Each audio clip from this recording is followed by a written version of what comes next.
사모님은 요쪽을 당겨서 한쪽을 더 들어갔어요. 제가 얼굴이 안 보이는데 죄송합니다. 얼굴 여러분 보면서 오늘 처음 오신 분이다. 박수 한번 쳐줘요.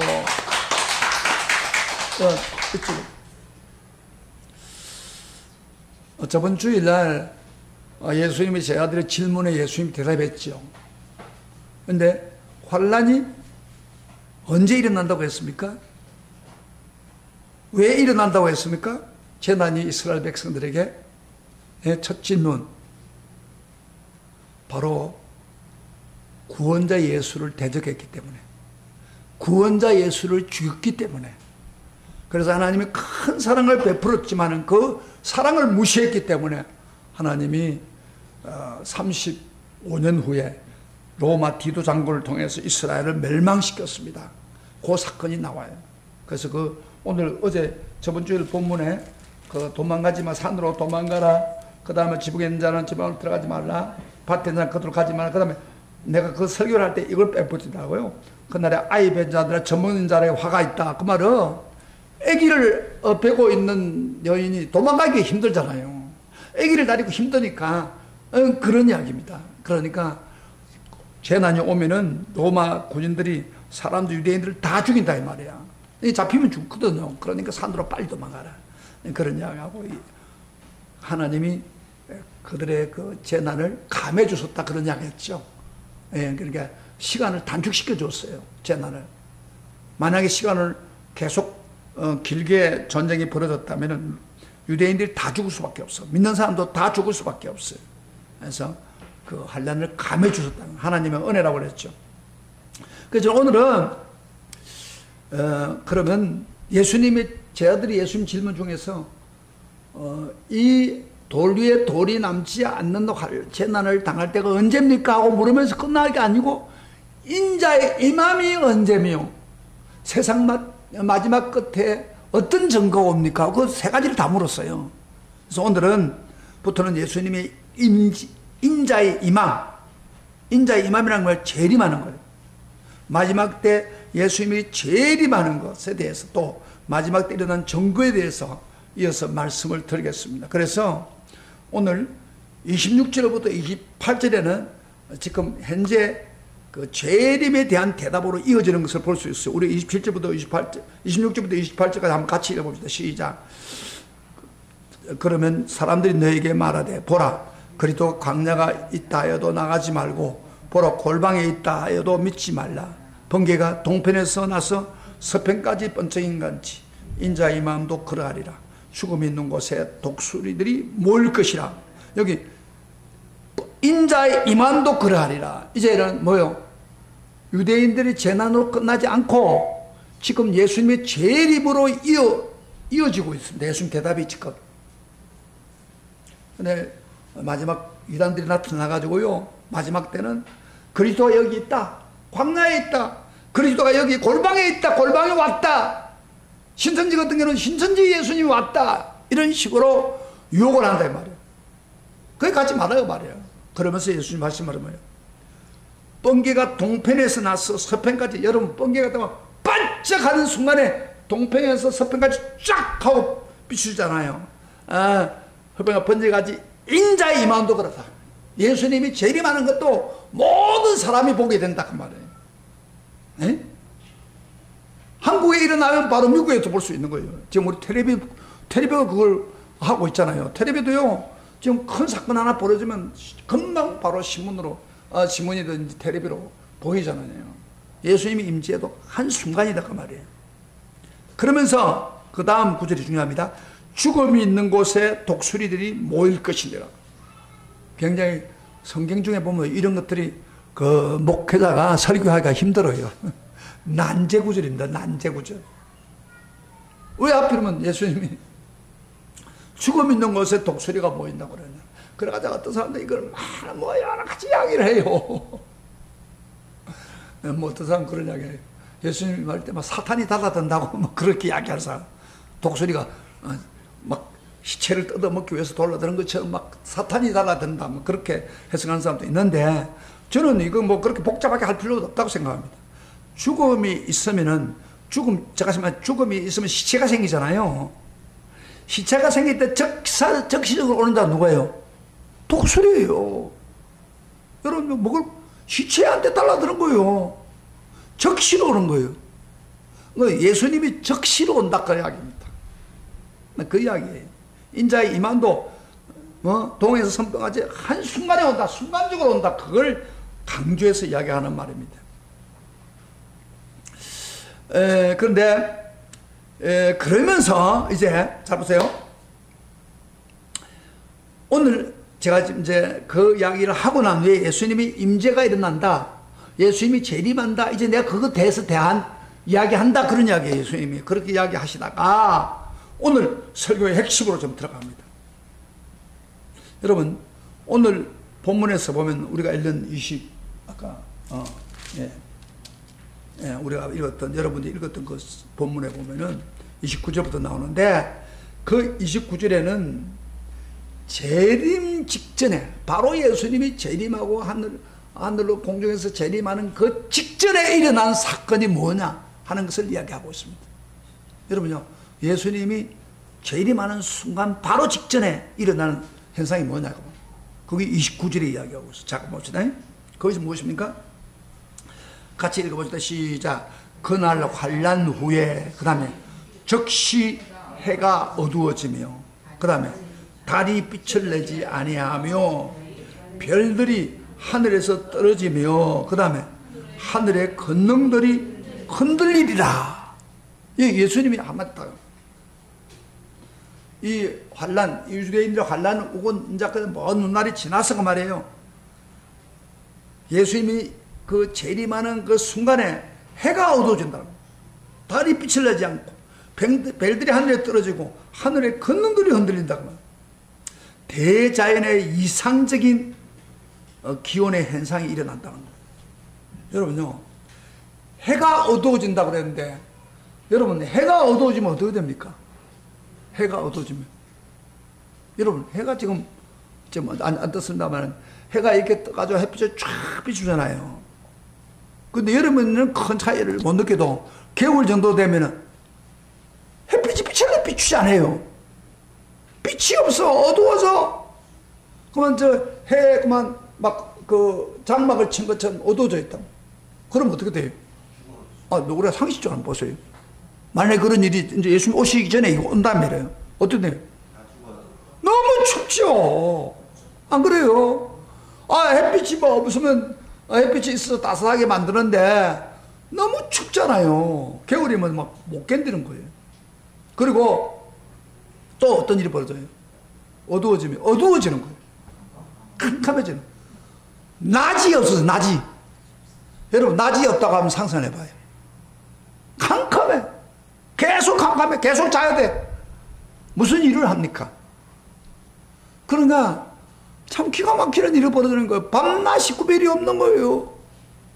우리가 옛날에 군대에 있을 때 야간 훈련을 한다 해가지고, 옛날에 우리 그랬답니다. 우리 북한과 싸울 때, 어떤 고지를 놓고 싸울 때 낮에는 그 고지를 탈환한답니다.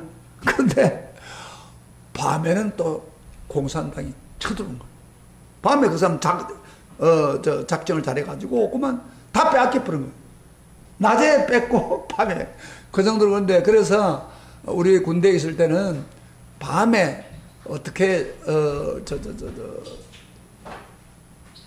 밤에 어떻게 전쟁해야 되냐는 것을 배우기 위해서, 그 밤에 가서 없고 대낮에는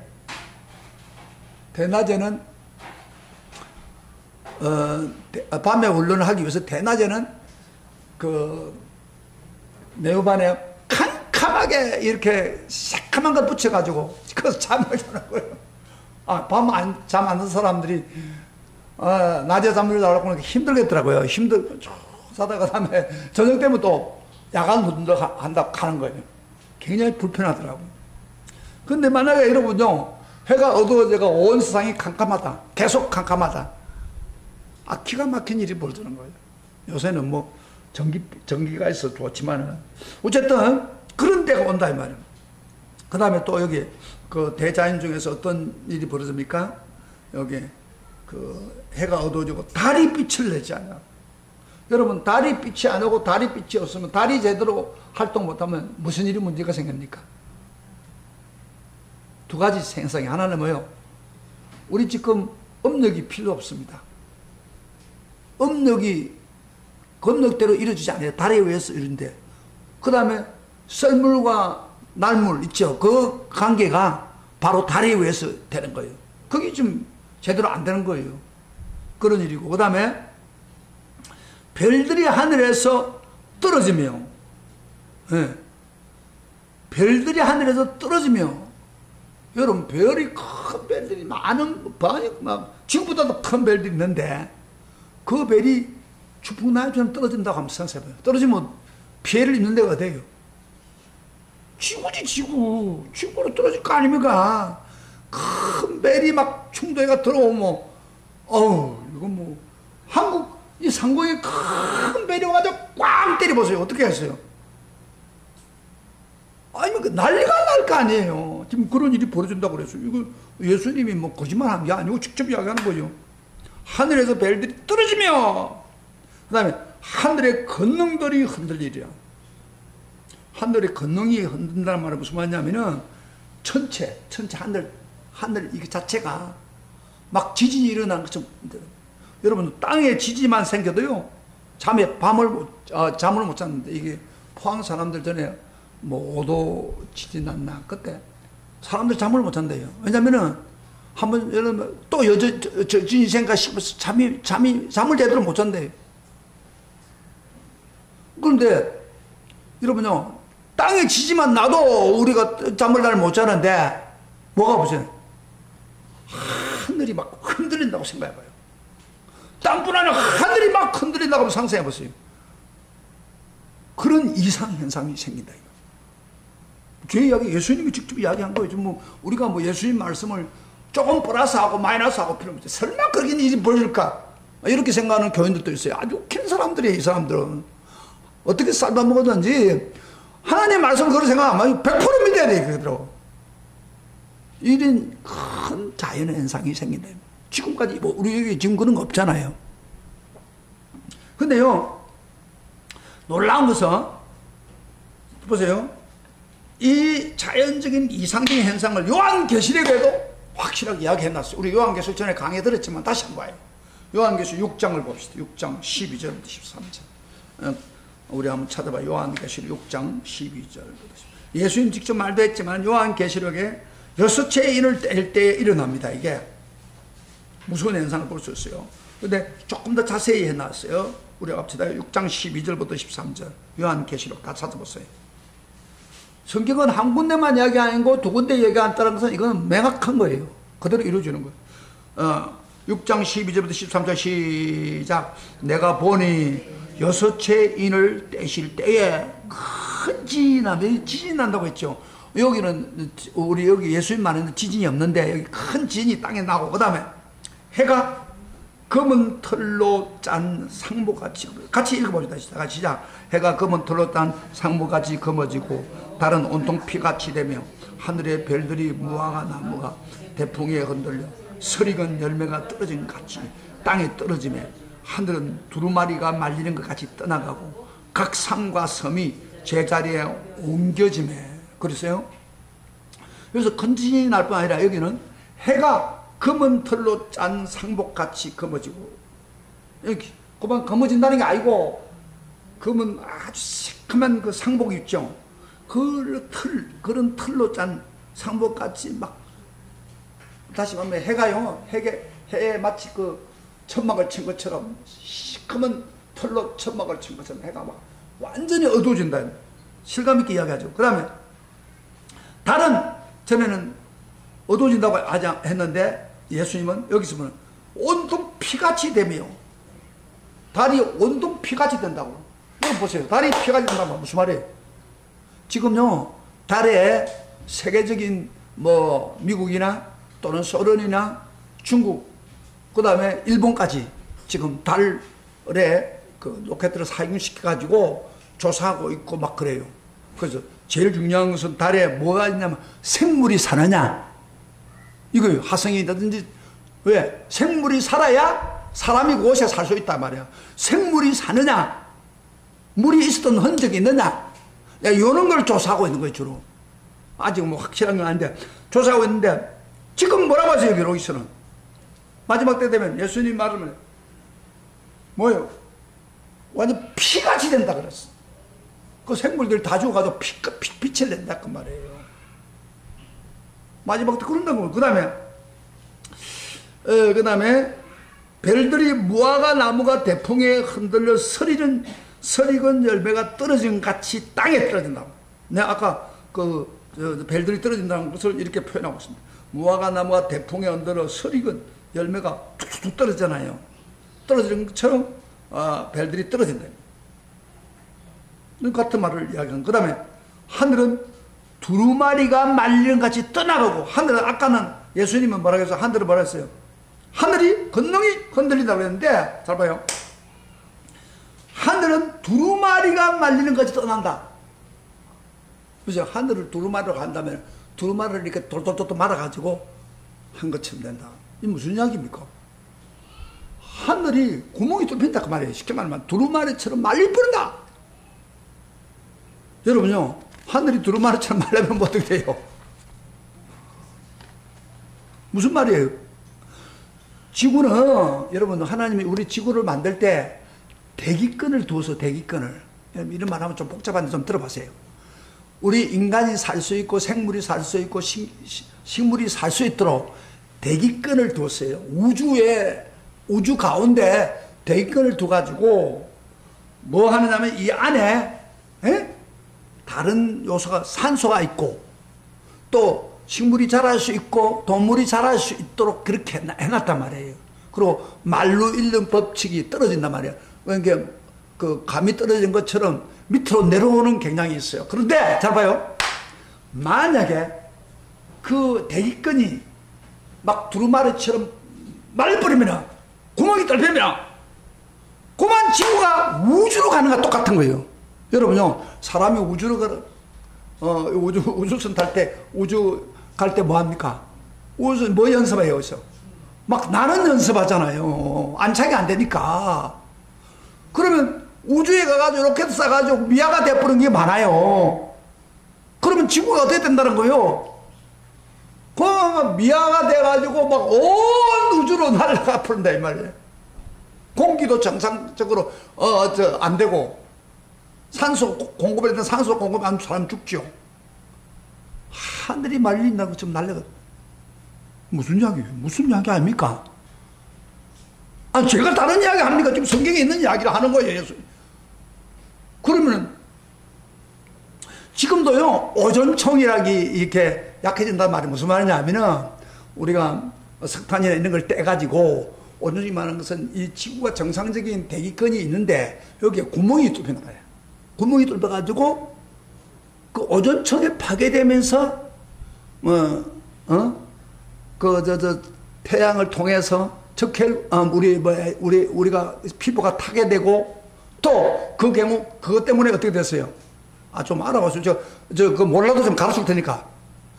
이게 해가지고 북극과 남극에 얼음이 녹아가지고 지금 오존층이 좀 파괴돼가지고, 그래 녹아가지고 지금 얼음이 없어요. 얼음이 없다 보니까, 얼음이 물로 되다 보니까, 바다가 되다 보니까 이제 바다에 있는 섬들이 물이 올라오는 거예요. 바다가 많이 좀 없어져 버려요. 지금 오존층이 구멍이 조금 뚫혔는데도 그런데, 여러분, 하늘이 두루마리처럼 날아가 버려요. 이건 뭐 살기 힘든 거예요. 그래가지고 어떤 일이 벌어진다고 해서 오늘 봐요. 자, 제 이야기가 잘 들어봐요. 성경을, 제가 성경 있는 대로 설명해 주는 거예요, 지금. 뭐가 된다고요? 각 섬과 산과 섬이 제자리에 옮겨진다. 왜? 여기 섬이, 우리 청계산이 있고, 그 다음에 섬이 있잖아요. 근데 섬이 제자리에 안 있고, 다른 데로 가버린 거예요, 이게.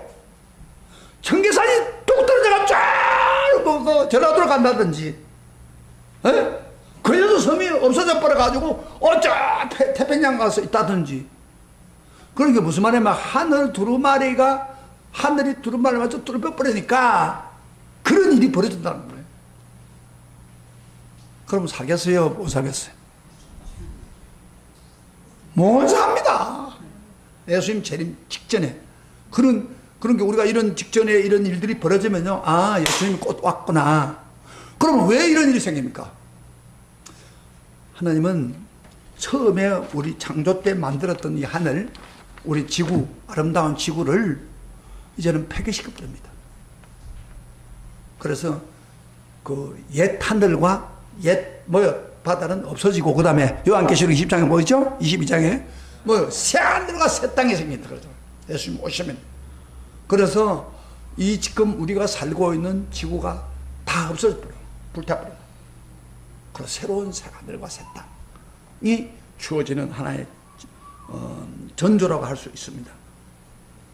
무슨 일이죠? 이제 이런 일이 벌어지면은, 아, 예수님이 다 됐구나. 예수님이 지금 코앞에 왔구나. 그렇게 생각할 거야. 할렐루야. 아멘. 지금 조금 이 호전성이 많이 파괴되고 자꾸 지구가, 우주가 지금 좀 이상해져 버린 거지. 포화 상태 가는 거야, 지금. 예수님이 올 징조다, 그 말이야.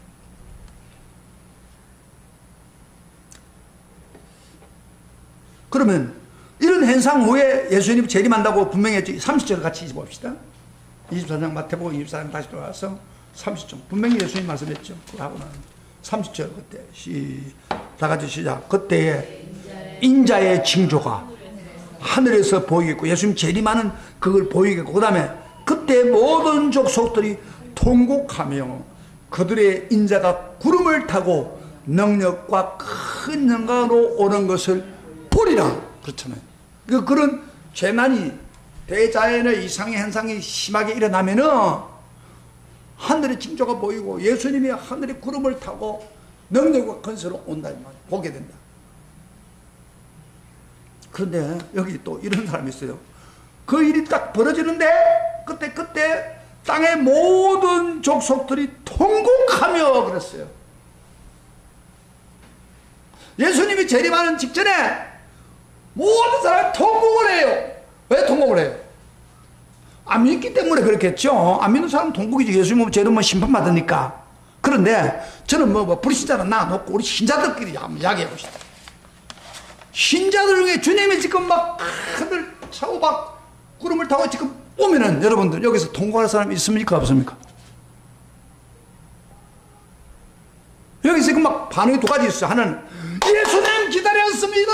예수님 감사합니다. 오세요. 이런 사람이 있고, 그 다음에 어서 아이고 지금 왔는데 막 통곡하는 사람이 있어요. 지금 그 이야기에 통곡하는 사람이 있다. 다시 말하면 무슨 말이냐면은 말세의 신앙생활을 제대로 못한 성도들은 예수님 얼굴을 볼 수 없어요. 제발 좀 늦게 왔어요. 이렇게 생각하십시오. 그게 통곡밖에 다른 게 없어요. 예수님 만나면 신문밖에 없었는데까. 그 통곡하는 사람. 그러니까 쭉정이 왔다. 예수님 말씀한 대로 예수님이 이런 이야기 했어요. 교회 안에 알곡과 쭉정이가 있다고 분명히 예수님이 이야기했어요. 그런데 알곡 쭉정이 그대로 들어와. 그러면서 알곡 쭉정이 같은 성도들은 통곡합니다. 아이고 예수님 오면 나는 어떻게 하나. 나는 다 죽었는데 내려가도 예수님 있다고 하면서 이렇게 멋대로 믿었으니까 예수님 심판받으면 어떻게 하나 하고 막 얼굴을 못 들고 통곡을 한다. 그런 사람 없기를 축복합니다.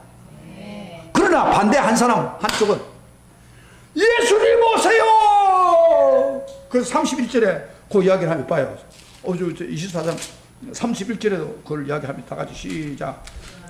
24장 31절 다가 시작. 그가 큰 나팔 소리와 함께 그 다음에 천사들을 보내리니 예수님 재림할 때 그들이 그의 택한 자들을 하늘 이 끝에서 저 끝까지 사방했습니다. 이 택한 자라는 것은 무슨 이야기냐면 구원받고 말세에 신앙생활을 잘 하면서 인정받는 성도, 알곡 같은 성도. 알곡 같은 성도는 예수님 오세요. 그렇게 할 수 있다고. 그러나 믿지 않은 불신자나 교회를 다니면서 바리새인처럼 믿는 둥 마는 둥 그저 세속화 되고 죄짓고 멋대로 살고 말세에 대해 믿음을 유혹에 그대로 넘어지고 하는 사람은 예수님 아이고 어떻게 얼굴을 예수님을 봐요. 양심이 제대로 있는 사람은 그렇게 된다. 예수님이 지금 왔다고 해서 딱 오면 그 다음은 모든 거 다 끝나. 어떤 사람 되겠어요? 예수님 지금 오신다면 무섭잖아요. 두 가지 중 하나밖에 없습니다.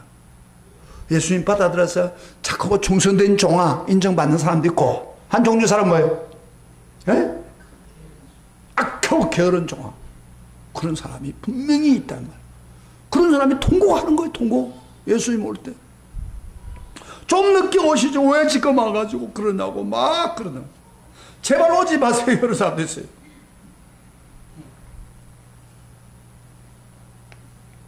그러면 예수님이 재림에서 구름을 타고 왔을 때 뭘 합니까? 아까 이야기했죠. 31절 다시 봐요. 큰 나팔 소리와 함께 천사들, 같이 다니는 천사들을 통해 가지고 택하신 자들을 하늘 이 끝에서 저 끝까지 사방에서 모으는. 택한 자들, 그러니까 아까 알곡 성도는 모으는 거예요. 알곡 성도들은 대충 믿고 막 믿음도 아니고 이런 사람들은 모으지도 않아요. 그때 내버려둬요. 그러나 제대로 믿고 하나님 섬기면서 어려움이 있어도까지 믿음을 지키고 말세 신앙으로 계속 모으는 거예요. 천사가 왔어. 너 이리 오라. 근데 어디로 모아내나 보세요. 어디로 모아가지고 모아내는지 보시다 들어봐요. 모아가지고 우리를 알곡 성도를 모아가지고 뭐 하느냐면은 바로 예수님처럼 예수님의 공중에 왔으니까 우리를 같이 부활시켜서 거기에 참여하게 만드는 거예요. 40절부터 나오죠. 조금 24장을 조금 넘어가다가 예수님이 설명합니다. 40절부터 반응을 이야기합니다. 40절부터 41절까지 보시다. 시작. 그때 두 사람이 밭에 있음에 그 사람은 한 사람은 데려가고 한 사람은 버려둠을 당할 것이고, 그 다음에 두 여자가 맷돌질을 하고 있음에 한 사람은 데려가고 한 사람은 버려둠을 당한 것이다. 이게 무슨 이야기냐면요, 똑같은 성도예요. 똑같은 성도인데 아파트를 메고 있었어요. 그런데 예수님이 재림한 그 순간에 천사가 한 사람 알곡 성도를 싹 다리가는 거예요. 들림 바닥을 다리고 하늘에 부활시켜서 하늘로 가겠대. 그 다음에 내어버리는 사람은 누구예요? 교회는 다녔어요. 가짜 믿음이야. 쭉적이야. 내버려두는 거야. 내버려뒀다 나중에 사탄에게 완전히 지옥으로 가게 만드는 거예요. 근데 여기 보면 옛날에 그 당시에 뭐 논에서 밭에서 일을 하고 그 다음에 이런 일을 했어요. 주로 그 사람들이 이런 이야기를 했단 말이에요. 그런 사람들이 맷도질도 옛날 그렇게 했어요. 그럼 오늘날에 무슨 이야기입니까? 오늘날에 우리 학교에 가서 공부를 하다가 두 사람이, 믿는 사람 두 사람이 갔는데 한 사람은 알고 성도는 하나님께 막 불려가지고 천국으로 지금 부활되는데 하나는 공부하고 앉아있는 거야. 그 다음에 또 어떤 사람 직장에 있는데 똑같은 믿는 사람이야. 한 사람은 싹 불려갖고 한 사람이 있고, 그 다음에 교회에 와서 예배드려. 지금 이렇게 예배드린단 말이야. 근데 예수님이 재림한 거예요. 와! 불려가는 사람이 있고, 한 사람은 예배면 찬송 본다고 조르고 앉아있고 여러 개 내버려둘 수 있다 이 말이에요. 지금 이야기는 잠자가 있을 때도 마찬가지예요. 불려 여기 끌려 올라갔다 이런 말은 참 중요합니다. 대리감을 당하고 그랬는데 어디로 데려갑니까? 한번 봅시다. 우리가 성경에, 저는 성경에 없는 이야기는 안 합니다.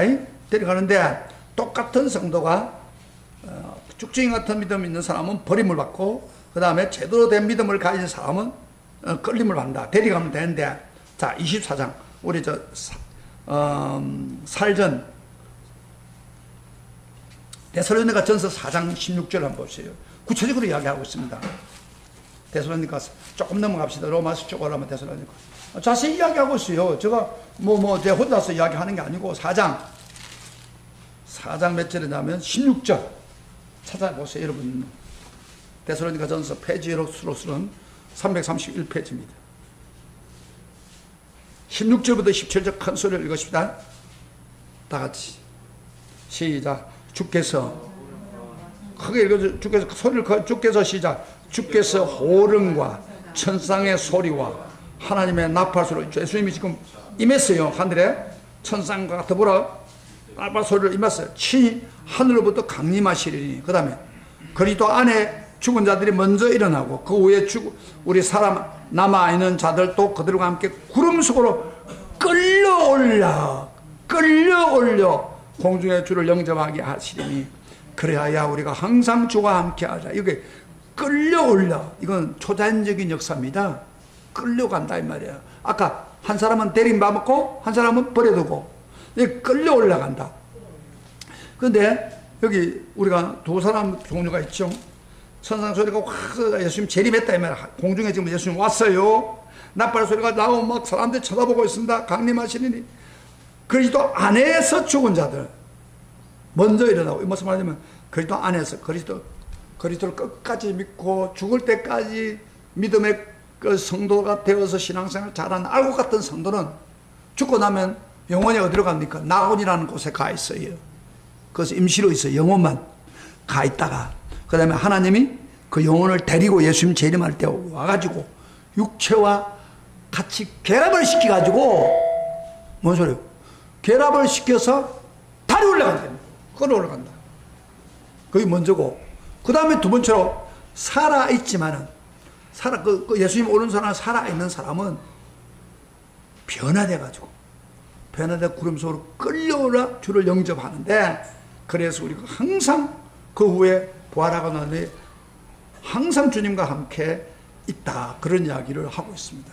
그러니까 여러분, 우리가 그저 예수님이 오실 때 끝나는 게 아닌데, 예수님 오심으로 새 아들을 보내가지고 천자를 보내가지고 아클록들은 다 모아가지고 하늘에서 끌려 올라가 들림받게 만들고, 한 무리는 쭉쟁이 같은 알고는 그대로 내어버려 두면은, 그 내어버려 둘 때 여러분 그 우리 요한계시록 할 때 말이요, 7 그 대접재앙을 쏟아붓습니다.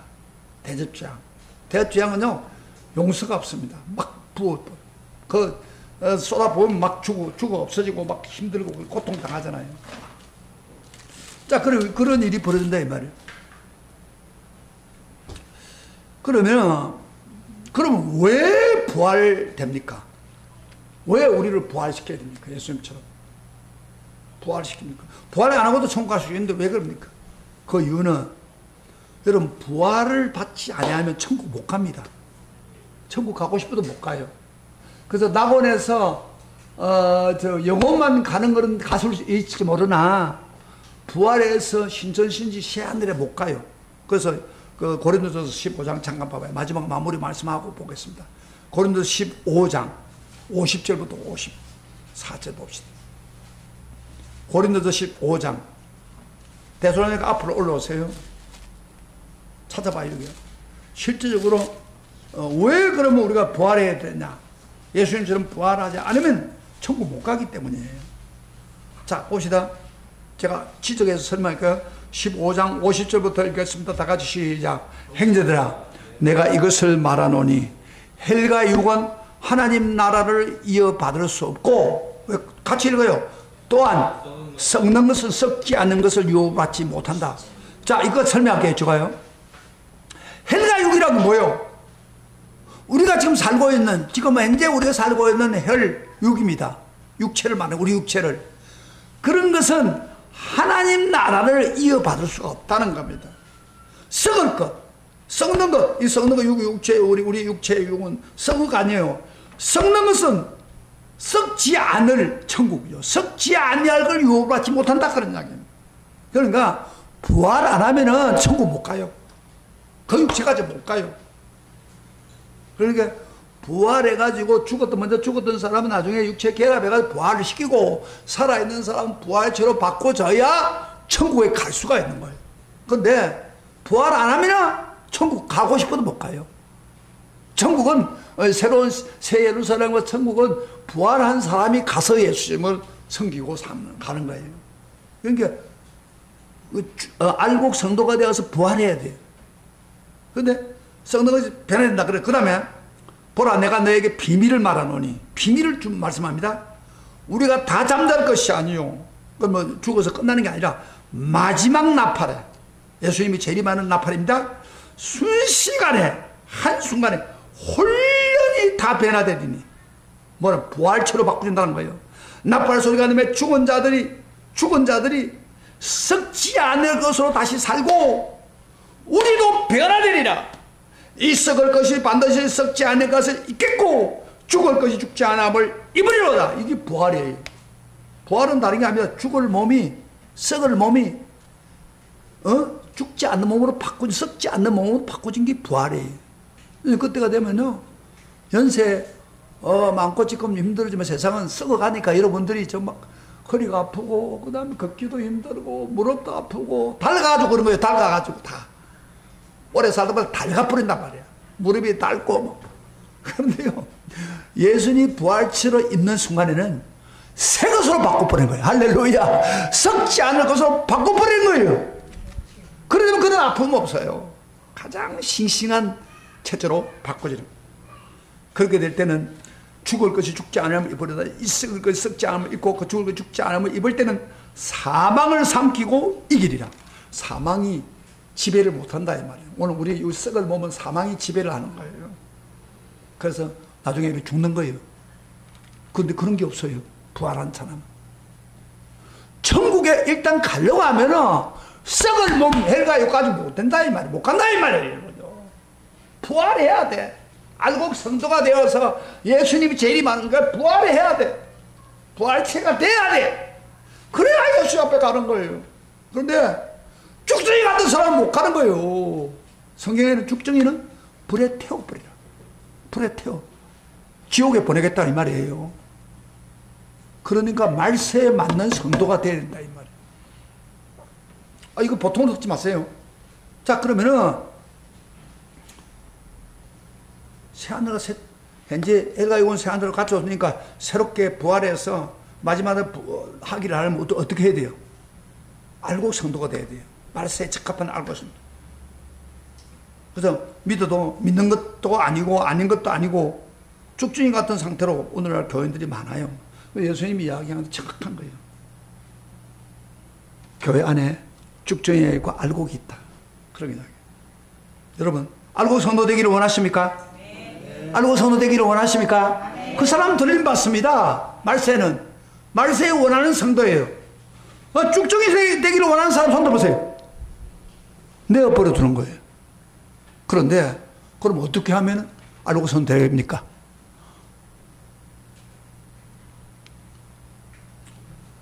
알곡 성도 되기 위해서 제가 수련회를 하는 거예요. 수련회 하면 돈 많이 들고 그 먼 데까지 가고 힘든데 뭐 하려고 수련회예요.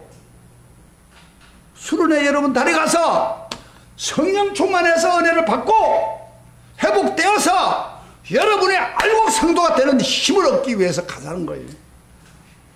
그런데 아이고 뭐 꼭 수련회 가야 되나? 기도 평소 때 안 한 사람들이 그럼 언제 기도해요? 언제 성령 충만해요? 새벽기도 나오면 새벽기도 안 나오고 뭐 언제 해요? 언제?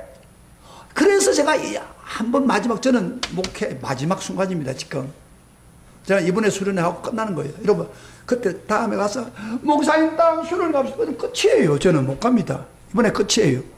그러니까 여러분 수련회를 통해서 다시 성령을 받아야 돼요. 그런데요 잘 보세요. 사람이 신앙이 정식적으로 출발하는 것은 성령이 충만해서 거듭나야 됩니다. 그것부터 시작되는 거예요. 거기서부터 성령을 충만해야 내 자신을 아는 거예요. 내가 어떤 사람인가, 내 자신의 죄가 무엇인가 알게 되고, 그리고 어떻게 믿어야 되는가를 알게 돼요. 그리고 그런 능력이 주어지는 거예요. 근데 저 같은 경우는 보세요. 예를 들어 볼게요. 저는 아버지가 목사고 집사로서 뭐 태어날 때부터 믿었다고 막 그래요. 그런데 제가 그 초등학교 다닐 때 교회에 빠지지 못해요. 우리 아버지가 엄했습니다. 교회를 빠진다든지 헌금을 이렇게 가져가 주는데 그 헌금을 다른 데 쓴다든지 그러면 뭐 하여튼 그날 초상입니다. 그 정도로 엄한 데 살았기 때문에 저는 이제 그 크리스마스만 되면은 크리스마스 다음 날 때 개근상이 있어. 개근상. 개근상은 한 번도 안 빠진 사람입니다. 시간. 그래서 저는 개근상을 많이 받았습니다. 그렇지만은 저는 개근상을 받을 정도로 열심히 교회를 다녔지만은 그 당시 지금은 쭉정이에요. 쭉정. 그래서 교회만 다닌 거예요. 예수를 구세주로 믿지도 못하고 예수 하나님 만나보지도 못하고, 근데 제가 고등학교 1학년 때 하나님을 만났어요. 그리고 내가 제 인생을 깨달았어요. 내가 할 일이 무엇인가 깨달았어요. 그래서 내가 알곡이 됐는데, 그때부터 알곡이 된 거예요. 그런데 알곡은요, 잘 보세요. 어떤 성도들은 목사님 나 한때 성령 받았습니다. 그래서 예수는 거듭났습니다. 그 내가 알곡이죠. No, 아닙니다. 그때 은혜 받아도 씨가 심겨져도 여러분 알곡이 되려면 어떻게 돼요? 계속 씨에 물을 주고 간수하고 그래서 열매가 맺혀야 돼요. 그게 알곡이에요. 근데 한때 은혜 받았다고 해서 신앙생활을 어설피 하고 교회 와서도 예배도 제대로 안 되고, 뭐 세상 때문에 뭐 이렇게 살고, 그 다음에 애 때문에 붙들려 가지고 신앙생활을 못하고 교회도 제대로 안 가고 말씀 중심 말씀 기도 기울이지 않고 기도 평소에 생각 안 하고 이러면요, 그만 그 씨가 힘을 발휘 못하고 죽어버린 거예요. 죽어버리든지 아니면 씨가 씨를 키워야 열매가 될 거 아닙니까? 그러니까 우리 믿음이 한순간에 은혜 받았다고 해서 끝나는 게 아니에요. 시작이에요, 시작. 저 같은 경우도 그래요. 그때 시작이 되어가지고 주님을 위해 살고, 그 다음에 기도하고, 그 다음에 말씀 공부하고, 그러다 보니까 이제 이렇게 알곡이 되고 가고 이런 걸 느낄 수 있어요. 근데 오늘 교인들이 한때 신앙생활을 열심히 했다가도 지금은 쭉정이로 사는 사람 많아요. 그래서 제가 기회를 주는 거예요. 여러분 앞에 기회를 주는 거예요. 나이가 많다고 해서 기도하지 말라는 법 어디 있어요? 애가 어리다고 기도하지 말라는 법 성경에 어디 있어요? 내가 뭐 어렵다고 신앙생활 적당히 하라는 법 어디 있어요? 성경에. 끝까지 믿음을 지키고 내가 많은 순수한 믿음을 지키고 나가야 되잖아요. 그럼 뭐 힘이 있어야 되는데 그 힘이 뭐예요? 기도하는 힘밖에 다른 일이 없어요. 성령 충만을 다시 받는 거예요. 할렐루야. 그래서 수련회 하자는 거예요. 제가 1년에 이런 기회가 아니면 교인들이 같이 모여서 역사하지 못합니다. 제가 이번에 답사를 갔어요. 답사 갔는데 그 교인들도 한 30명이 된답니다. 그래서 제가 그 목사님한테 그랬어요. 내가 부흥회를 할 테니까 그분들도 참여해서 같이 은혜 받자고. 그러니까 그럼 제가 협조해야겠다고. 그래가지고 같이 교회에서 은혜를 받기로 되어 있습니다. 그래서 우리가 정말 솔직하게 여러분이 신앙생활을 하고 싶어도 너무 학교라든지 또는 생활이 너무 복잡하잖아요. 그러다 보니까 그만 집에서 먹고 하면서 잘 안 되는 거예요. 그래서 이렇게 한 곳에 가서 거기서 하나님만 쳐다보고 기도하고, 그래서 이번에 가가지고 거기서 집회도 하고 동시에 바닷가에 가서 기도도 하고, 그래서 막 좀 성령 충만해서 완전히 회복되고, 제가 하나님께 기도하는 제목은 그겁니다. 이번에 하나님, 제가 처음에 수련을 했을 때 수십 명의 성도들이, 학생들이 완전히 뒤집혀진 것처럼 마지막 수련회 때는 다 성령 주어봐서 알곡 성도가 되게 해주십시오. 제가 요한계시록을 계속 강의했는데 알곡 성도가 되려면 성령 충만하지 않고서는 안 됩니다. 회복돼야 됩니다. 그래서 새로운 삶을 살아야 됩니다. 그래서 다른 거 다 적혀놓고 뭐가 안 된다 그러지 마세요. 이번에 100% 가서 다 성령에 완전히 회복받아서 확실하게 믿음 생활하고, 그렇게 해서 새로운 출발이 되면 여러분이 알곡 될 수가 있습니다. 믿습니까? 들림받게 됩니다. 예수님 오더라도. 할렐루야. 그렇게 되기를 주의 이름으로 축원합니다. 그러나 그럼에도 불구하고 난 가기 싫어. 그러면 쭉정이로 남는 사람은 내가 더 이상 놔줘요. 쭉정이로 난 안 가는 사람은 이런 기회를 주는데도 안 가는 사람은 쭉정이 되겠다 그런 이야기. 사람이 은혜 받는 데는 기회가 있어. 기회를 놓치면 안 돼요. 이렇게 목회자의 마음속에 이런 뜨거운 마음을 주는 것도 여러분 모두에게 기회를 주려고 그런 거예요. 그러니까 변명되지 말고 가겠다고 생각하고 길을 열어놓으면 언제든지 길이 열립니다. 길이 열려요. 하나님 힘주어서 다 가서 이번에 알곡 성도 되는 좋은 계기가 되기를 주의 이름으로 축원합니다. 축원합니다. 우리 다 같이